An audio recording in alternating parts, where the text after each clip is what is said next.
And we had just reached the height where, or the altitude where they say you can turn on your devices, it's okay. So it must have been about 10,000 feet and we were still ascending. So a couple minutes after they made that announcement, we just all heard there was just a really loud boom, which was so startling. And the plane just filled with wind and air. And it's just crazy because that shouldn't happen, right? You know, something's wrong and you don't know what. I didn't know where the air was coming from.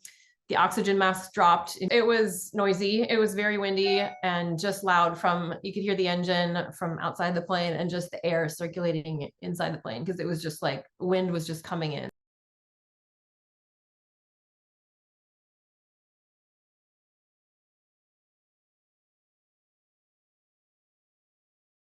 And the kid jumped over me and sat there and grabbed his mask and put it on. And it was all happening so fast and it was confusing.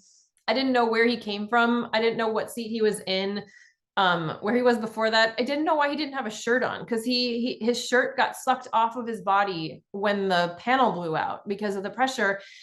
And it was his seatbelt that kept him in his seat and saved his life. And there he was next to me, and I could see his skin was red, and he had some cuts on him. So I just didn't understand what was happening. He got buckled in.